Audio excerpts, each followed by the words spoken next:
datang di Beetle Channel. Semoga kita bahagia.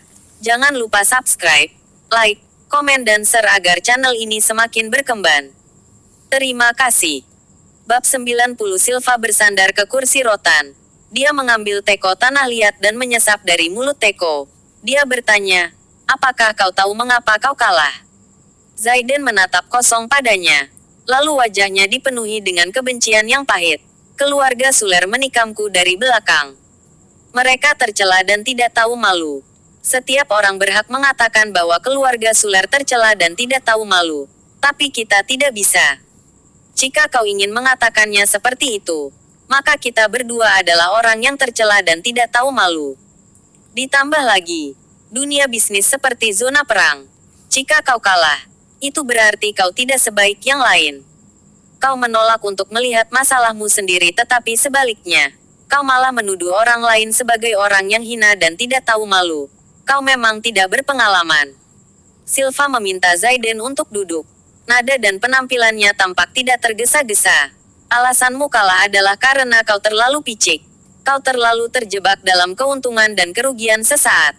Saat kau menghadapi krisis, kau membuat dirimu bingung. Ditambah lagi, kau sangat merendahkan dan keras. Silva menatap lekat Zaiden. Dia merasa sedikit kecewa ketika dia menggelengkan kepalanya dan berkata, kau bisa menjadi canggih, tetapi amarahmu akan menjadi hal yang menghancurkanmu. Zaiden berkata dengan marah, lalu kenapa kau tidak mengingatkanku saat itu? Kenapa aku harus mengingatkanmu? Zaiden terdiam setelah Silva menanyakannya kembali. Kau adalah anakku. Silva tampak seolah-olah dia menyalahkan dirinya sendiri. Aku akan memperlakukan 10 miliar ini sebagai pelajaran untukmu. Jika kau bisa tumbuh, maka biaya ini sepadan. Namun, ayah, posisimu sebagai kepala Silva menyela Zaiden. Posisi itu hanyalah reputasi palsu. Jika orang mengakuimu, maka kau adalah kepala. Jika orang tidak, lalu apa gunanya kau menulis kepala di ajahmu? Dawson tidak bisa dianggap enteng. Ada lebih banyak hal yang dia sembunyikan daripada orang lain. Aku telah melawannya selama 23 tahun dan aku mengenalnya dengan sangat baik. Silva meletakkan teko tehnya dan berkata perlahan. Ini hanya isyarat. Isyarat untuk menunjukkan Dawson dan orang misterius di belakang punggungnya. Zaiden menggertakkan giginya dan berkata dengan enggan. Jadi kita akan membiarkan ini saja. Seorang teman lama dari pemerintah provinsi memberiku kabar. Dia mengatakan bahwa mereka berencana untuk menjual sebidang tanah di tepi selatan Sungai Southwest termasuk hak untuk mengembangkan tepi selatan secara keseluruhan. Zaiden mengernyitkan mulutnya saat mendengar Silva mengubah topik pembicaraan secara tiba-tiba. Dia berkata, ini antah berantah. Apa nilainya? Pandangan sempit. Silva tertawa kecil. Sebidang tanah itu akan sangat berguna. Silva menyipitkan matanya dan berkata dengan dalam. Dawson sangat tertarik dengan tempat itu. Ekspresi Zaiden berubah saat dia merendahkan suaranya untuk bertanya, ayah, apakah ada berita orang dalam tentang hal ini? Silva mengelus teko tanah liatnya yang mahal dan berkata, Dawson adalah contoh utama dari seseorang yang tidak bertindak tanpa insentif. Jika dia ingin melakukan sesuatu, maka pasti ada beberapa barang yang menarik baginya. Orang-orangku masih menyelidiki apa sebenarnya itu. Namun, satu hal yang pasti, kita akan merebut semua yang dia inginkan dari tangannya, kata Silva dan menatap Zaiden. Aku akan membiarkanmu menangani ini. Jika ada kecelakaan, jangan pernah berpikir untuk kembali ke keluarga Hanks. Zaiden bisa merasakan bahwa Silva jelas tidak bercanda. Dia dengan cepat berkata, ayah, jangan khawatir. Aku pasti akan melakukannya dengan benar kali ini. Aku tahu pikiran kecilmu. Ingat, tujuan pertama seorang pria adalah karir mereka. Wanita dan hal-hal lain semuanya bersifat pelengkap. Ketika kau memiliki status yang cukup, maka hal-hal yang kau inginkan akan datang kepadamu tanpa kau mencarinya. Ayah, aku mengerti, kata Zaiden sambil merasa malu. Laporkan dirimu di kantor investasi keluarga nanti. Aku akan membiarkanmu menangani bisnis di sana untuk saat ini. Silva berdiri dan memandangi bunga-bunga di seluruh taman. Dia terkekeh ringan dan berkata, aku punya perasaan bahwa dendam antara aku dan Dawson selama 20 tahun terakhir akan segera berakhir. Bab 91. Ayah, jangan khawatir. Kali ini, aku tidak akan kalah dari siapapun, apapun yang terjadi. Zaiden berkata dengan tegas sambil menggertakkan giginya. Silva berbalik dan menatapnya. Kemudian, dia menepuk pundaknya dan berkata, jika itu masalahnya, maka biaya 10 miliar dolar tidak banyak defisit. Zaiden merendahkan suaranya dan berkata, aku akan mengambil kembali hutang ini dari keluarga Suler dan orang di belakang mereka. Jasper tinggal di Suler Manor di provinsi itu. Pertama, pendaftaran perusahaan real estate dan serangkaian dokumen tentang proses ini perlu ditandatangani karena dia adalah pemegang saham. Kedua, dia mengambil waktu ini untuk berjalan-jalan di sekitar provinsi bersama Wendy juga. CW Capital hanya berinvestasi di Arizona untuk saat ini. Selain itu, Terizone bertekad untuk tidak gagal, jadi mereka tidak perlu terlalu mengkhawatirkannya. Jika ada masalah, Hudson dan Jack dapat menyelesaikannya. Jasper telah merencanakan ini dengan jelas sejak awal mengenai masalah ini. Dia tidak bisa mengurus semuanya secara pribadi, jadi jika dia perlu mendelegasikan, maka dia harus melakukannya. Dalam kehidupan sebelumnya, Hudson mampu memimpin timnya untuk membuat Terizone sukses, sehingga tidak akan ada banyak masalah baginya dalam kehidupan ini. Plus, dengan investasinya sendiri dan bantuan Jack, semuanya akan berjalan lebih lancar. Untuk saat ini, Jasper pada dasarnya memberikan semua perhatiannya ke provinsi. Dalam sekejap, dia sekarang tinggal bersama Wendy di bawah pengawasan calon ayah mertuanya. Tentu saja, mereka tidur di kamar yang berbeda. Anggur, jari Wendy yang cantik, luwes, dan panjang memegang anggur yang sudah dikupas sebelum memasukkannya ke mulut Jasper. Jasper mengambilnya dengan mulutnya, dan ketika bibirnya menyentuh jari wanita itu, mata Wendy yang centil berputar padanya sebagai balasannya. Betapa kehidupan surgawi yang dia miliki saat ini. Waktu itu, aku dengar ayahku mengatakan bahwa berita tentang sebidang tanah itu bocor. Sekarang, banyak orang bertanya tentang hal itu. Beberapa jutawan di provinsi ini juga sangat tertarik. Wendy tidak terdengar terlalu senang. Dia tampak kesal seolah-olah dia mengatakan kalian para jalang sebaiknya jangan mengendus-endus hal yang aku kejar. Saat ini, tidak ada orang dengan kekayaan bersih lebih dari 10 juta adalah orang biasa. Jika kita dapat melihat sesuatu, maka kita tidak dapat mengharapkan semua orang di dunia ini menjadi buta. Jasper merasa ini normal. Selain itu, hak untuk mengembangkan tepi selatan Sungai Southwest secara keseluruhan sudah cukup menarik. Dia tahu betapa berharganya benda ini di masa depan. Namun, ini tidak berarti bahwa bidikan besar tidak dapat merasakan apapun bahkan jika mereka tidak mengalami kelahiran kembali. Hanya saja mereka tidak sejelas dan percaya diri seperti dia. Jasper tidak peduli dengan yang lain. Satu-satunya yang dia pedulikan adalah keluarga Hanks. Dalam ingatannya, hak untuk berkembang akhirnya jatuh ke tangan keluarga Hanks di kehidupan sebelumnya. Aku harus keluar. Jasper bangkit dan berkata, di mana? Tanya Wendy. Lelang akan dimulai 2 hari lagi. Hari ini, dokumen pendaftaran untuk perusahaan real estate akan disetujui. Aku akan mendaftar untuk kualifikasi untuk menawar, kata Jasper sebelum meninggalkan villa keluarga Suler. Lelang akan diselenggarakan oleh balai kota, dan standarnya sangat tinggi. Karena banyak orang mengikutinya dengan cermat, ambang batasnya juga cukup tinggi. Modal untuk pendaftaran setidaknya 100 juta. Dengan demikian, tidak ada yang memiliki kualifikasi untuk datang dan menonton. Ketika Jasper tiba di Badan Pengawasan dan Penatausahaan Aset milik negara, dia melihat banyak perusahaan datang untuk mengajukan kualifikasi untuk menawar juga. Ketika dia berada di pintu, Jasper melihat seseorang yang dikenalnya, Zaiden Hanks, yang terakhir juga melihat Jasper pada saat yang sama. Bab 92 Zaiden segera berjalan mendekat. Hei, kau datang untuk mengajukan tawaran juga. Zaiden melihat folder di tangan Jasper dan tertawa dingin. Kau hanya seorang pria yang bergantung pada wanitanya dan kau mendapatkan hasilnya. Serius, kau mau tapi sayangnya, kau tidak akan pernah bisa, jawab Jasper dingin. Mata Zaiden menjadi gelap saat dia mengejek. Lain, jangan terlalu senang. Aku menderita kerugian sebelumnya. Tetapi apa hubungannya denganmu? Pemenangnya adalah Dawson dan orang di belakangnya. Paling-paling, kau hanya seekor anjing di sebelah mereka. Berhentilah mencoba menjadi anjing yang mengancam orang hanya karena kekuatan tuannya. Jika itu masalahnya, mengapa kita tidak melihat siapa yang akan tertawa terakhir? Jasper mengguncang folder di tangannya dan berkata tanpa tergesa-gesa. Zaiden berkata dengan nada menghina. Kau tidak berhak berbicara seperti itu padaku. Jangan lupa kau hanya seseorang yang bergantung pada wanitanya. Keluarga Suler bisa menendangmu kapan saja mereka mau. Jasper menatap Zaiden.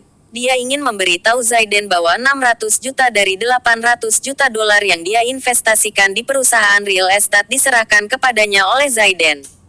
Aku tidak tahu apakah keluarga Suler akan mengusirku. Tapi kali ini, aku khawatir rencanamu akan sia-sia. Setelah Jasper mengatakan itu, dia langsung pergi ke arah seorang staf untuk menyerahkan dokumennya kepada mereka. Beri aku detail pendaftaran perusahaan Anda. Staf mencatat detail Jasper dengan cermat. Dia bahkan tidak mengangkat kepalanya.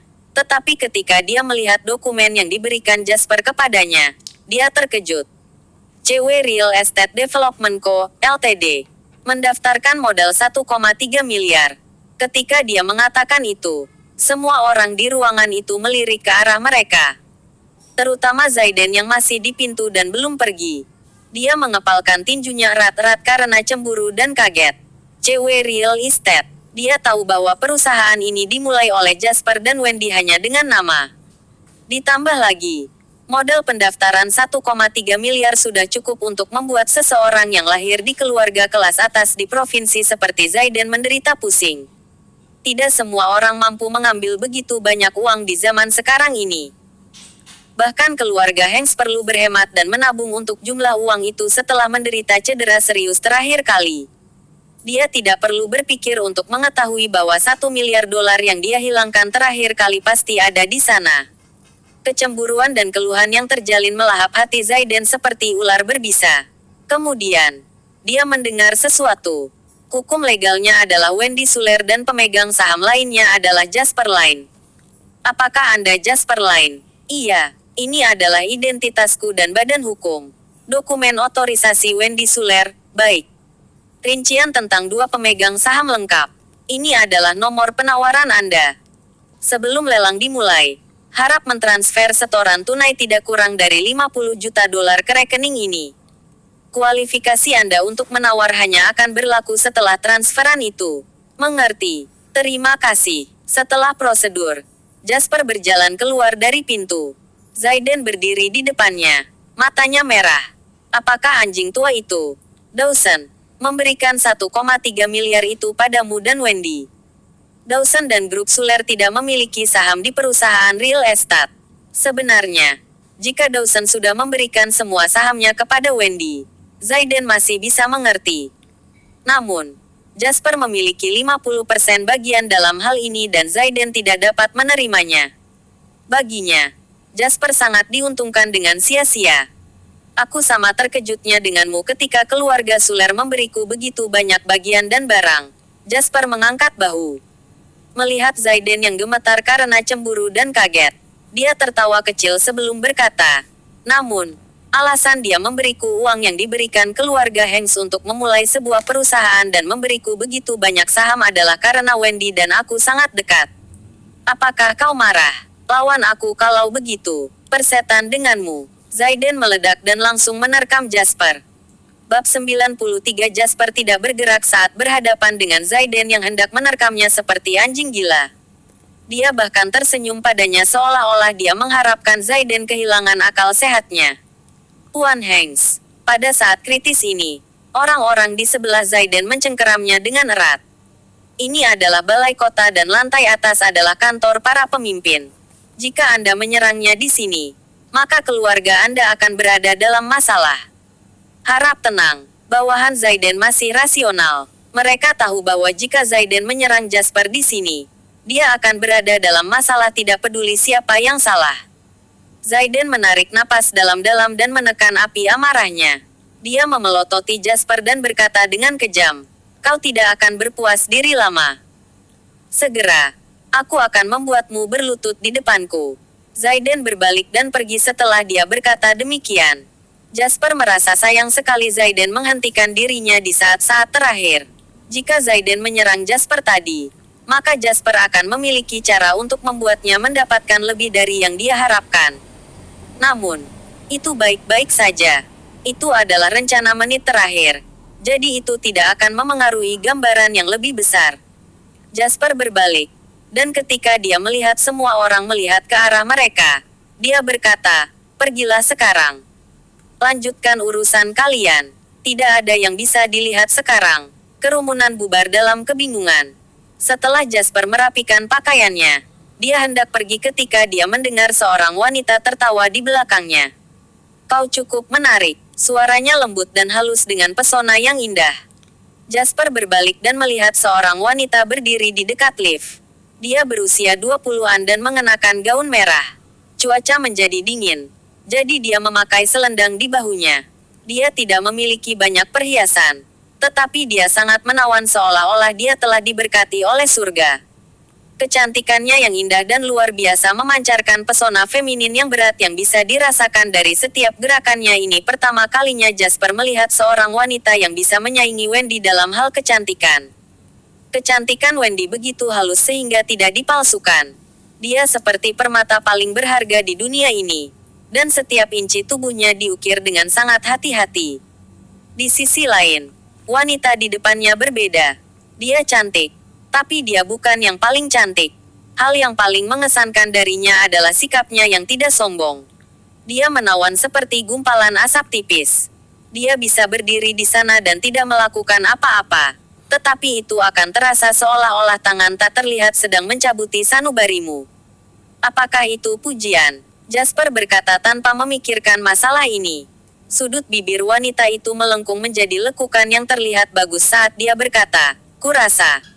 Apa yang akan kau lakukan jika dia benar-benar menyerangmu?" "Panggil polisi." Jasper jujur dan lugas. Seolah-olah memanggil polisi setelah pertikaian bukanlah hal yang memalukan untuk dilakukan seorang pria. Ini adalah masyarakat yang sah. Jadi kekerasan bukanlah solusi untuk masalah. Orang yang melanggar hukum harus membayar. Ketika aku menanyakan pertanyaan ini kepada pria lain, mereka akan mencoba yang terbaik untuk menunjukkan sisi pria mereka yang tidak takut provokasi. Seolah-olah ini adalah cara untuk menunjukkan pesona maskulin mereka. Mata wanita itu berbinar saat dia menatap Jasper dengan penuh minat.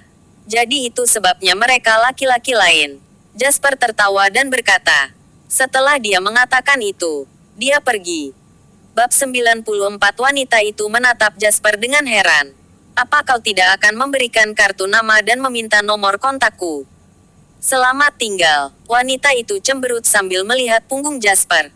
Dia merasa bahwa pemuda ini adalah orang paling menarik yang dia temui setelah dia datang ke daratan bersama ayahnya. "Selamat tinggal." Meskipun Jasper sudah meninggalkan aula, dia masih menggumamkan ini.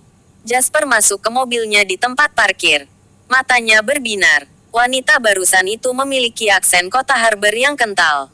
Selain itu, tidak perlu dikatakan lagi bahwa jika seseorang dari kota Harbor ada di sini pada saat ini, maka itu berarti kesempatan besar akan datang untuk berinvestasi di provinsi tersebut.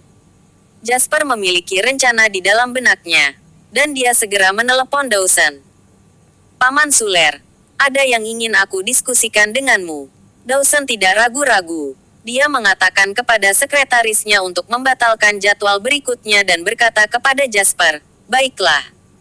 Datanglah ke kantor. Aku akan menunggumu di ruanganku." Sial, sial, sialan bajingan itu. Zayden menghancurkan cangkir teh di tangannya dengan marah dan menghentakkan kakinya sambil berteriak seperti orang gila. Bawahan di ruangan itu tidak berani mengeluarkan suara. Mereka tidak berani memprovokasi Zayden yang sedang mengamuk. Menurut Jasper, siapa dia? Beraninya dia menginjak kepalaku dan dengan kejam melecehkanku. Ketika dia mengingat apa yang baru saja terjadi, Zayden merasa seolah-olah cemburu dan amarah terus-menerus menggerogoti hatinya. Dia berada di ambang kegilaan. "Tuan Hanks," kata salah satu bawahannya hati-hati. "Tuan memberitahu kami bahwa kami harus memprioritaskan bisnis yang tepat terlebih dahulu. Setelah kami mencapai tujuan kami, si Jasper itu akan tetap menjadi anjing di depan Anda. Ketika saatnya tiba, Anda dapat melakukan apapun yang Anda inginkan padanya. Zayden menarik kerak kemejanya dan tertawa jahat sebelum berkata, "Kau benar. Anjing-anjing itu bahkan tidak akan pernah bermimpi bahwa aku sudah menghubungi pengusaha dari kota Harbor. Dengan dukungannya, aku pasti akan tertawa terbahak-bahak untuk pelelangan ini." Sementara dia mengatakan itu, Zayden menyipitkan matanya untuk menyembunyikan keterkejutan dan keserakahan di matanya. Ini investasi 3 miliar dolar. Pengusaha kota Harbor ini sangat kaya. Tidak heran jika para pemimpin dari pemerintah provinsi sangat menghargainya. Jika sebuah taman hiburan mendapat investasi 3 miliar dolar, lalu berapa nilai seluruh tepi selatan Sungai Southwest di masa depan? Pada saat ini, ada ketukan di pintu. Zayden dengan cepat berlari untuk membuka pintu. Orang yang masuk adalah seorang pemuda yang tampak ceroboh dengan ekspresi arogan di wajahnya. "Tuan Lau, kau di sini." Zayden tidak arogan di depan Tuan Lau. Dia tersenyum dan membungkuk untuknya seperti seorang budak. Tuan Lau mendengus dan melihat ke ruangan yang berantakan. Kemudian, dia menyeringai dan berkata dalam bahasa Inggris yang kental dengan aksen kota Harbor, "Bukankah kau bilang kau akan mengajakku bersenang-senang di provinsi? Aku tidak berpikir kau dalam suasana hati yang baik sekarang." "Tidak sama sekali." Zayden tersenyum sangat lebar seolah-olah bunga akan mekar di wajahnya. Dia berkata, "Ini hanya kecelakaan kecil. Keluargaku ingin menawar sebidang tanah itu juga. Jadi karena ini, ayahku memarahiku dan mengkritikku karena kemajuanku yang lambat." Tuan Lau tersenyum dan menepuk wajah Zayden. Dia berkata, "Orang daratan, jangan main-main denganku. Jangan khawatir. Aku sudah memberitahu orang tuaku tentang situasimu. Bukannya kami tidak dapat bekerja denganmu karena kami sedang mencari perusahaan lokal yang kuat. Kalian cocok dengan dananya. Tapi, jika aku tidak bahagia, orang tuaku tidak akan bahagia. Jika kami tidak bahagia, maka tidak akan ada harapan bagi kami untuk bekerja sama." Ketika Zayden merasakan tangan Tuan Lau di wajahnya, senyumnya menjadi lebih bersinar dan rendah hati. "Tuan Lau, jangan khawatir. Aku pasti akan melayanimu dengan baik. Segala sesuatunya sudah diatur. Jadi silahkan ikut deganku, Tuan Lau." Tuan Lau tertawa terbahak-bahak dan berkata, "Aku suka orang daratan yang penuh perhatian sepertimu." Terima kasih telah menyaksikan *****. Nantikan bab selanjutnya. Jangan lupa subscribe, like, komen dan share.